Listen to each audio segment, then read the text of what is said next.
ঢাকা বিশ্ববিদ্যালয়ের শিক্ষার্থীদের সঙ্গে ৭ কলেজের শিক্ষার্থীদের যখন সংঘর্ষ বাধে তখন উভয় পক্ষকে সংঘাত থেকে বিরত রাখতে ঘটনাস্থলে চলে যান বৈষম্য বিরোধী ছাত্র আন্দোলনের আহ্বায়ক হাসনাত আব্দুল্লাহ। রোববার দিবাগত রাত 12:30টার দিকে নীলক্ষেত এলাকায় যান তিনি, কিন্তু শিক্ষার্থীদের একটি অংশ তাকে হেনস্থা করে।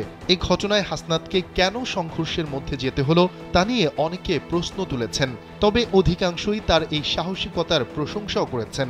বিষয়টি নিয়ে নিজের ভেরিফাইড ফেসবুক অ্যাকাউন্টে একটি স্ট্যাটাস দিয়েছেন বৈষম্য বিরোধী আন্দোলনের সমন্বয়ক সার্জিস আলম।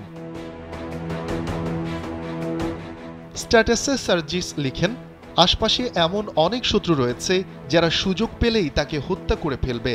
এটা জানার পরেও মবের মধ্যে ঢুকে মারামারি থামানোর কথা বলতে সাহস লাগে। অন্য কেউ এই সাহস করেনি, সাহস করেছে হাসনাত আব্দুল্লাহ। সাহসটা করার জন্য হাসনাতকে মাথায় তুলে ফেলতে হবে সেটা বলছি না, তবে ন্যূনতম অ্যাপ্রিসিয়েটটা অন্তত করতে শিখুন। হয়তো ফলাফল প্রত্যাশিত হয়নি, কিন্তু এর চেয়েও খারাপ কিছু হতে পারত। সবচেয়ে বড় কথা, উদ্দেশ্যটা সৎ ছিল।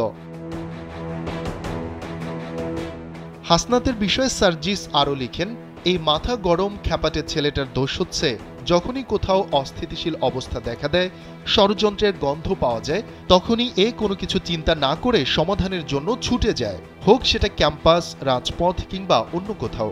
সমালোচনাকারী কতিপয় ব্যক্তিকে উদ্দেশ্য করে তিনি আরও লিখেন, আপনারা যারা শুধু ঘরে বসে সোশ্যাল মিডিয়া ঝড় তুলতে পারেন, তাদের মতো সেফ গেম প্লে না করতে পারাটা হাসনাতের সবচেয়ে বড় সমস্যা। কিন্তু তিক্ত সত্য এটাই যে এই মাথা গরম স্বভাবওয়ালা খ্যাপা তরুণ প্রজন্মের কারণেই এই নতুন বাংলাদেশ।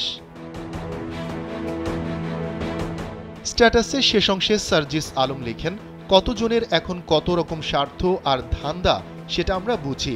অপ্রত্যাশিত কিছু হলে এরা যে আবার গর্তে যাবে সেটাও জানি, কিন্তু দিন শেষে চোখের সামনে রক্ত আর হাজারো জীবনের বিনিময়ে অর্জিত নতুন স্বাধীনতা রক্ষা করতে হাসনাতরা প্রতিজ্ঞাবদ্ধ। আপনাদের মতো গুটি কয়েক ভণ্ড সুবিধাবাজ কালপ্রিট কি বলল আর কি বিহেভ করলো তাতে আমাদের কিছুই যায় আসে না। হাসিনার পোষারা এর চেয়ে কম বলেনি বা করেনি। মিনিমাম কমন সেন্স থাকলে বোঝা উচিত কারা করছে, কেন করছে। শফিকুল ইসলাম শান্ত, কালবেলা।